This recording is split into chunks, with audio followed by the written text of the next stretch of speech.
आज हम डिस्कस कर रहे हैं सब्जेक्ट केसेस। क्या बच्चों, सुनो। सब्जेक्ट केसेस में सबसे पहला आता है, विदाउट सब्जेक्ट तो नहीं आता। खैर, एक तो केस बनता है अंडरस्टूड सब्जेक्ट और दूसरा केस बनता है इनडेफिनेट सब्जेक्ट। एक तो केस बनता है अंडरस्टूड सब्जेक्ट और एक बनता है इनडेफिनेट। अब ध्यान से सुनो। अंडरस्टूड का मतलब है जहां सब्जेक्ट दे रखा है, बाकी देने की जरूरत नहीं थी। कैसे? मैंने कहा द टीचर इज टीचिंग, वहां लिखना चाहिए था the teacher was teaching. Now the teacher is teaching the grade. The teacher is teaching the class. फिलहाल ये काम चल रहा है। इंग्लिश कह रही है ये जो टीचर है ना यहाँ पे, ये अंडरस्टूड सब्जेक्ट है, क्योंकि अगर टीच कर रहा है तो टीचर ही होगा।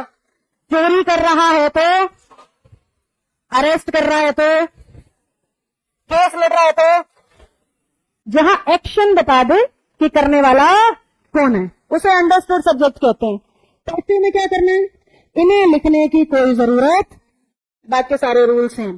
कैसे? मैं कहूंगी the class is being taught, the class is being taught, तो सेंटेंस हमारा बना the teacher is teaching the class का पैसे, the class is being taught by that teacher बोलने की जरूरत, ये कह रहा है ये रूल बस। तो आपका काम है अंडरस्टूड सब्जेक्ट को पहचानना। कहां से पता लगेगा? ध्यान से देखो, सब्जेक्ट और एक्शन सेम होंगे। Teacher teaching, fruit seller selling, sweeper sweeping, तो जो है सब्जेक्ट और एक्शन सेम होंगे। तो समझ जाना अंडरस्टूड और रिमूव करना है। अब इनडेफिनेट सब्जेक्ट क्या होता है? देखो, इनडेफिनेट को हिंदी में कहते हैं अनिश्चित। ऐसा सब्जेक्ट जो सेंटेंस में आ तो गया फिर निश्चित तौर पे नहीं बता पा रहा कि एक्चुअल में बात किसकी हो रही है। शिव सिंह की मेरी क्लास से किसी ने मेरा फोन चुरा लिया है।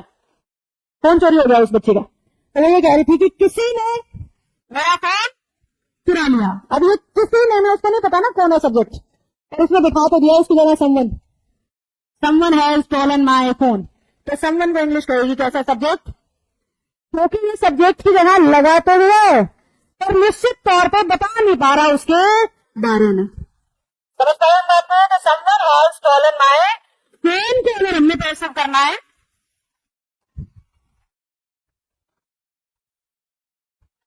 तो इंग्लिश कह रही है वही 5 बेसिक रूल जो आपने सीखे थे। My phone has been stolen by someone, नहीं लगाना, यही रूल है। अंडरस्टूड सब्जेक्ट से अंडरस्टूड सब्जेक्ट हटा दो, क्वेश्चन ही हट गया बोर्ड से। इनडेफिनेट सब्जेक्ट से इनडेफिनेट सब्जेक्ट हटा दो। इंग्लिश ऊपर वाले केस में ये तर्क देती है भाई जब पता है करने वाला कौन है तो अलग से बताने की कोई जरूरत नहीं है। नीचे वाला केस कह रहे हैं जब पता नहीं कौन है तो बताने की जरूरत ही क्यों?